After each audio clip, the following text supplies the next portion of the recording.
Katika macho ya kawaida unaweza kudhani nyumba hii tayari imepakwa rangi. La hasha, la hasha. Nyumba hii ipo katika hatua muhimu sana ambayo ni skimming.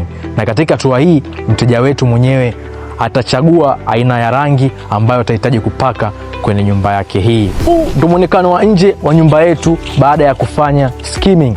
Na kama unavyoona pembezoni mwa gadeni yetu kuna baadhi ya vyumba vya nje ambavyo pia tumevifanyia skimming. Sasa twende tukakuoneshe muonekano wa ndani wa nyumba yetu baada ya kufanya skimming.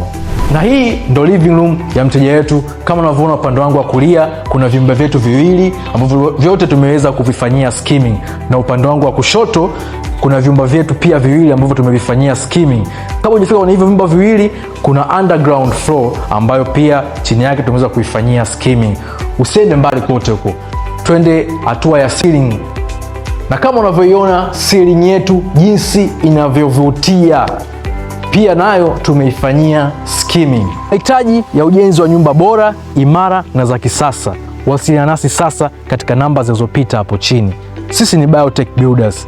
Karibu tukujengee nyumba ya ndoto zako.